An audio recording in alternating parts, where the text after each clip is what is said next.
Hi friends, welcome to JS சமையல். நம்ம சேனல்ல இன்னைக்கு நல்ல ரெஸ்டாரன்ட் ஸ்டைல்ல சூப்பரா இளநீர் பாயாசம் எப்படி பண்றதுன்னு பார்க்கலாம். இந்த இளநீர் பாயாசம் பண்றதுக்கு முதல்ல மீடியம் சைஸ் இளநீர் வந்து 3 இளநீர் எடுத்திருக்கேன். அதுல வந்து இந்த தேங்காய் மட்டும் நல்லா வழுக்கி அந்த மாதிரி ஜல்லி மாதிரி இருக்கணும். இந்த மாதிரி தேங்காய் எடுத்து வச்சுக்கோங்க. இப்போ நான் ஒரு 250 ml அளவுக்கு நல்லா திக்கான தேங்காய் பால் எடுத்து வச்சிருக்கேன். இதுவும் அப்படியே இருக்கட்டும்.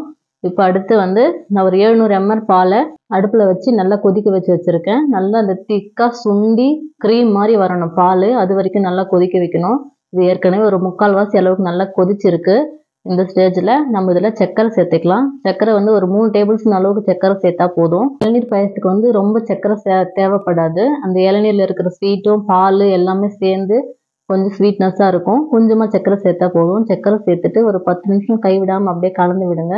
நல்லா இந்த மாதிரி ஃபுல்லாக திக்காகி பாருங்க எவ்வளோ க்ரீமியாக இருக்குது. இந்த அளவுக்கு க்ரீமியாக இருக்கணும். இப்போ வந்து அடுப்பு ஆஃப் பண்ணிவிட்டு இதை அப்படியே ஆற வச்சுக்கோங்க. நல்லா ஆறட்டும். இது ஆறத்துக்குள்ளே நம்ம வந்து தேங்காவை நல்லா கட் பண்ணி எடுத்துக்கலாம். இளநீரை வந்து இந்த மாதிரி நல்லா பொடியாக கட் பண்ணி எடுத்துக்கோங்க. தேங்காய் கட் பண்ணும்போது அதில் கொஞ்சம் கூட அந்த ப்ரௌன் கலர் பார்ட் இல்லாமல் சுத்தமாக க்ளீன் பண்ணிவிட்டு அதுக்கப்புறமா கட் பண்ணி எடுத்து வச்சுக்கோங்க. இது அப்படியே இருக்கட்டும். இப்போது ஒரு பாத்திரத்தில் நம்ம ஏற்கனவே கொதிக்க வச்சுருந்தோம்லையே நல்லா திக்கான க்ரீமியான பாலை சேர்த்துக்கலாம். இந்த பால் சேர்த்துட்டு அது கூட 3 டேபிள் ஸ்பூன் அளவுக்கு மில்க் மேட் சேர்த்துக்கோங்க. சேர்த்துட்டு அது கூடவே நம்ம எடுத்து வச்சுருந்த தேங்காய் பாலையும் சேர்த்துக்கலாம். தேங்காய் பால் எடுக்கும்போது நீங்கள் வந்து இளநீரில் இருக்கிற தண்ணியை ஊற்றி தேங்காய் பால் எடுத்துக்கோங்க. அப்போ வந்து டேஸ்ட் சூப்பராக இருக்கும். இது எல்லாத்தையும் நல்லா மிக்ஸ் பண்ணிக்கோங்க. மிக்ஸ் பண்ணிவிட்டு இது வந்து அப்படியே இருக்கட்டும். இப்போ வேறு ஒரு பவுல் எடுத்துகிட்டு அதில் நம்ம கட் பண்ணி வச்சுருந்த தேங்காவை சேர்த்துக்கலாம்.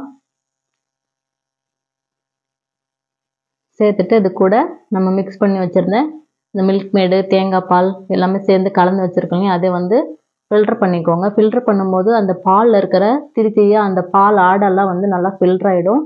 பாயசம் வந்து நல்லா ஸ்மூத்தாக இருக்கும்.